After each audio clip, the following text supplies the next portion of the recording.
ताज़ा खबर के दर्शकों का स्वागत है। आज हम आपको कोई खबर नहीं दिखा रहे। आज हम आपको कोई राजनीतिक चीज नहीं दिखा रहे हैं कि फला मंत्री ने ऐसा किया, फला पार्टी चुनाव जीत गई।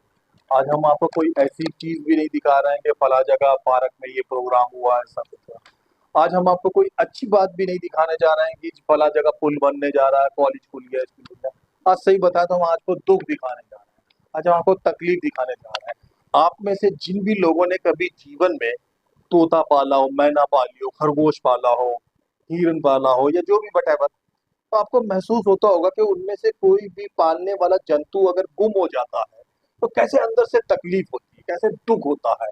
किसी ने खरगोश पाला हो, खुद ना खाता खरगोश गुजर जाए या खरगोश को कोई चुरा के ले जाए या उठा के ले जाए, कैसे तकलीफ सी होती है। ये अरविंद कुमार है। ये प्रहलाद विहार प्रहलादपुर में रहते हैं। छोटा मोटा काम करते हैं। इनका एक भाई था 22 साल का, पवन नाम का। दुख की बात यह है कि इनका भाई अभी कुछ समय पहले गुम हुआ। अब इस आदमी की तकलीफ सोची, इस आदमी का दुख सोचिए। इस आदमी ने, इस लड़के ने लंबे सालों तक अपने उस भाई को पाला पोसा, बड़ा कर, अपने साथ खेला कूदा, उसके साथ में, उसके साथ मस्ती करी, बातें करी, उसी के सामने शादी करके लाया, उसी के गोदी में अपना ये बच्चा दिया, और अचानक ही वो भाई गुम हो गया। तो यही बीतने के बारे में हम बात करना है। क्या नाम है आपका? अरविंद। अरविंद, क्या हुआ था, कैसे भाई गायब हुआ था? भाई ऐसे का हुआ था, कंपनी में काम कर रहा था। मतलब वो गाड़ी खाली हो रही थी, तो मतलब किसी ने कहीं माल रखना था दूसरी जगह, तो किसी ने बोल दिया यहाँ रखना, मतलब उसने कट्टा पटक पटक दिया, किसी ने मालिक से शिकायत कर दी। तो मालिक ने उसको आके डांटा, तो मालिक ने उसको मतलब ये जगह उसको गेट से बाहर निकाल के भगा दिया उसको। तो हमने ये कहा, हमने जो भगवान चीज की बातचीत बढ़े तो हमने इसको मतलब कि जा जो पे बाहर से आराम से चला गया। उसको इतने कह के मेरे गेट से मतलब मैंने जाते रूप पे आराम कर जाते, मैंने गेट लगा दिया। वहीं से वो गायब हो गया, लापता। उसका मैं 3 बजे मैंने छुट्टी कर ली, उसके बाद मैं ढूंढे उसको निकल गया, मुझे कहीं नहीं मिला। तब से मैं ढूंढ ही रहा हूँ लगातार, और ये पोस्टर छपवा के लाए हुए हैं, चारों तरफ चिपका रहा हूँ। जब से मैं पूरी तरीके से एकदम से ढूंढ ही रहा हूँ, तो मुझे कहीं को पता लगता नहीं, पता नहीं लग रहा कुछ। क्या उम्र थी? भाई साहब, कब से रह रहे हो आप यहाँ दिल्ली में? हम यहाँ पे रह तो रहे हैं, कम से कम 10-15 साल हो गए, मगर यहाँ पे हम रह रहे हैं 3-4 महीने हो गए। भाई किसी फैक्ट्री में काम करता था? हाँ, मेरे साथ करता था। कोई शौक वगैरह था शराब पीने का, कुछ नहीं, अफीम खाने का, नहीं स्मैक ना पीने कोई, का? ना कोई तम्बाकू, ना कोई गुटखा, ना कोई दारू, कुछ नहीं। सिर्फ सिंपल सिंपल सा आदमी है, सीधा सादी आदमी है, बिल्कुल थोड़ा दिमाग से हल्का वैसा है। कोई झगड़ा हुआ था उस दिन? नहीं, कोई झगड़ा नहीं हो, तो बस उतना ही वो बोलते हैं, उतना ही वो खुंदक कर गया, पता नहीं किसे चला गया। ये गुमशुदा व्यक्ति का भाई है, बड़ा भाई है, जिसने उसके साथ लंबा समय बिताया। अपने भाई के गुम होने की क्या पीड़ा होती है यही महसूस कर सकता है। ये उसकी भाभी है, ये इनकी धर्मपत्नी है। ये वो है कि जब इनका देवर शाम को काम से थका आ रहा आता था तो दोनों भाइयों के लिए बेचारी रोटी बनाया करती थी। वो भाई कभी इस भाभी के लिए कोई चीज लाता था, कोई नमकीन का पैकेट कभी ले आता था। जैसे कि आप जानते हैं कि भाई देवर भाभी में भाई बहनों जैसा प्रेम होता है, ऐसा ये बच्चा आप देख रहे हैं, छोटा नन्हा मासूम सा। इस बच्चे को आते ही वो व्यक्ति, वो लड़का 22 साल का पवन गोदी में लेता था, खिलाने सैर कराने लेकर जाता था। आज इनका घर सूना पड़ा हुआ है। आज इनके घर में उदासी छाएगी है। सब कुछ है लेकिन उदासी छाएगी। क्यों? क्योंकि एक व्यक्ति जो इनके साथ था, इनका भाई था, इनका रिश्ते का सगा था, वो गायब हुआ पड़ा हुआ है। फिर थाने में गए कि नहीं गए? हाँ, थाने में गए थे, मुझे टाइम पे टाइम बढ़ा रहे थे, सुबह आना। शुरू से बताओ, थाने में कब गए? थाने में गया था 29 तारीख, 24 घंटे बाद। एफआईआर लिखवाने के लिए कब गए थे? उनस गुमशुदगी की रिपोर्ट लिखवाने कब गए थे? 29 तारीख को। अच्छा। अब बता दूं दर्शकों के 28 तारीख को, 28 अप्रैल को इनका व्यक्ति गुम हुआ था, और 29 अप्रैल को, जैसे कि 24 घंटे का नियम है, 2 बजे गुम हुआ था पवन। और फिर कितने बजे थाने गए थे? 2 बजे गया था 29 तारीख को। अच्छा, उन्होंने गुमशुदगी की रिपोर्ट लिख ली थी?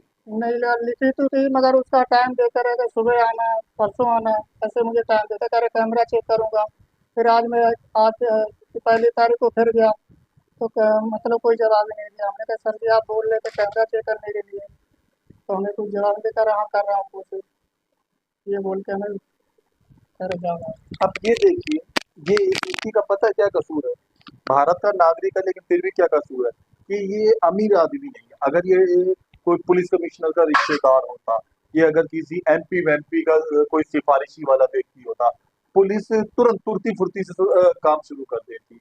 इसका इस के अंदर गरीब होना ही जैसे एक गुनाह है। पुलिस इसलिए इसका फेवर नहीं कर रही है, इसलिए इसके भाई को ढूंढने में मदद नहीं कर रही है कि इसका क्या है? ये तो लापरवाही से ऐसे भगा भगू दिया जाएगा, अनपढ़ता आदमी है, कुछ भी कह देगा। यह ले लो इसे। आवेश असंवेदनशीलता, दिल्ली पुलिस की ये इस तरीके की कारगुजारी, जालिमपना, दुष्टता वाकई ही इंसानियत को, मानवीयता को शर्मिंदा करता है। शाहबाद डेयरी थाना, बहुत सारे पुलिस वाले, 3-4 एसएचओ, बहुत सारे एसआई, कांस्टेबल, हेड कांस्टेबल यहाँ इसलिए ढेर सारी तनख्वाह के साथ में बैठाले गए हैं पुलिस, दिल्ली पुलिस के द्वारा, कि लोगों की मदद करें, कि लोगों के दुख सुख में काम आए, ये लोगों के चोर ढूंढने में, भाई ढूंढने में, गुमशुदा चीजें ढूंढने में मदद करें। चोर का, पुलिस का काम ढूंढना चीजों का होता है, इन्वेस्टिगेशन ऑफिसर ही पुलिस को कहा जाता है। लेकिन पुलिस क्या कर रही है? इस आदमी को भगियाए दे रही है।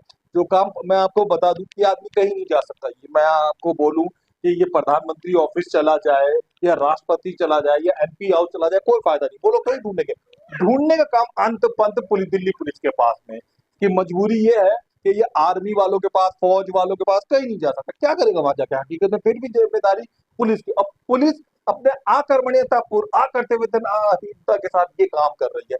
पुलिस जिसका काम है इसकी मदद करना, इसकी मदद करने के बजाय इसको भगा के, ठगा के हासिल कर रही है और बीड़ियों सिगरेटें बुरी है। पुलिस प्रॉपर्टी डीलरों के ऑफिस में बैठी हुई नजर आती है, लेकिन इसके भाई को तलाश करने लगा। क्या करना है? एक पुलिस थाने से कितनी दूर है गुम हुआ था तुम्हारा व्यक्ति? 100 मीटर करीब। 100 मीटर, मात्र 100 मीटर। इतना मान लीजिए जैसे आमतौर पे आपके घर से आइसक्रीम वाले की या मोमोज वाले की दुकान हो, इतनी दूर से एक व्यक्ति गुम हुआ। पुलिस का किसी भी कांस्टेबल को, हेड कांस्टेबल को आना था और आजू बाजू के कैमरे दिख रहे थे, कैमरे में देखने तक की फॉर्मेलिटी पूरी नहीं करी। ऐसे निकम्मी है शाहबाद और पूरी तो नहीं कि आसपास के 4-5 ही कैमरे होंगे, सिर्फ उनको देखना और ज्यादा दूर भी नहीं जाना। 100 मीटर, मात्र 100 मीटर आप मान के चलिए कि अगर आप पाँव पाँव गिरते हुए चले तो ज्यादा से ज्यादा 400-500 कदम की दूरी पर। देखिए हमारी शाहबाद डेयरी की निकम्मी, असंवेदनशील और जिनमें मानवीयता नहीं है, उस पुलिस ने इंसानियत, उसके साथ इंसानियत नहीं बरती। उन्होंने, उनके सीनियर ऑफिसर ये सिखाते हैं, बड़े बड़े गृह मंत्री उन्हें ये सिखाते हैं, मीडिया वाले उन्हें बार बार ये चेताते हैं और सुप्रीम कोर्ट के बड़े बड़े जज उन्हें ये बताते हैं कि वो अपने कर्तव्य का सुचारू रूप से पालन करें, आए हुए लोगों की कम से कम इंसानियत तो भरते। कोई इंसान नहीं बरती। इसका भाई गुम है, ये दुखी है, ये दुखी है, ये दुखी चेहरे हैं आज हमारे पास। क्या मांग करते हो तुम पुलिस से, क्या चाहते हो? हमारी तो यही मांग है, जल्द से जल्द हमारा भाई मिल जाए तो चलेगा। कैमरे की किसी की भी उन्होंने कोई तलाशी नहीं करी, कहीं पर भी नहीं गए, किसी एक आदमी से पूछताछ भी नहीं करी आज तक पुलिस वालों ने। तुम जाते हो तो तुम्हें भगा देते हैं, घर में उदासी का वातावरण बना हुआ, खाना तक नहीं खा पा रहे हो तुम लोग। सोचिए कि घर से बच्चा गुम है, आदमी गुम है, क्या ये खाना खाते रहेंगे, क्या ये टीवी देखते होंगे? आज उदासी का ये आलम है कि ना इनके हलक से खाना उतर रहा है, ना ये काम पे जा पा रहे हैं। ये दर्शकों वो लोग हैं जो रोज कुआं खोदना, रोज पानी पीना टाइप वाले हैं, काम पे नहीं जा पाते हैं। क्यों? क्योंकि मन उदास है। आदमी का मन ठीक रहता है तो वो काम करता है। ये लोग दिल्ली पुलिस से, सरकार से, प्रशासन से, रेखा गुप्ता से कुछ नहीं मांग रहे। ये कह रहे हैं कि हमारे गुमशुदे भाई को तलाशने में कम से कम पुलिस मदद तो कर दे, कम से कम कैमरों की छानबीन तो कर ले, कम से कम 2-4 लोगों से तो पूछ ले। पुलिस अपने पर आती है तो एक अभी थोड़े ही साल पहले की बात है कि कमिश्नर साहब का कुत्ता गुम हो गया था, दिल्ली पुलिस ने 12 घंटे में ढूंढ निकाला। थोड़े ही समय पहले, सालों की बात है कि किसी बड़े बड़े मंत्री की कोई भतीजी के 2,500 रुपए दिल्ली यूनिवर्सिटी में गुम हो गए थे। पुलिस वालों ने मुश्किल से 2 घंटे में ढूंढ पाए थे। इस आदमी को सिर्फ इस बात की सजा मिल रही है कि ये जो है वो टाटा बिरला नहीं है, पुलिस कमिश्नर नहीं है, एमपी का रिश्तेदार नहीं है। हमारा पुलिस प्रशासन से ये निवेदन है हमारे चैनल का कि इंसानियत बरते, इस आदमी के भाई को तलाशने में अपना थोड़ा जतन परतन तो लगाएं। सरकार से क्या कहना चाहते हो? सरकार से यही मांग है, हमारा भाई तो मिल जाए वो तुम्हारा बढ़िया रहता है, जल्दी जल्दी मत कार्रवाई करवा जाए। आज खाना नहीं बन पा रहा है, ये गले से नहीं उतर पा रहा, दुख आप इसके चेहरे पे देख सकते हैं। क्या कहना चाहती हो दिल्ली पुलिस से? मेरे देवर को छोड़ के लाने किसी सिलसिले में रात छोड़ के जितनी करती इससे मेरे देवर को कहीं भी से ढूंढ के लाते थे।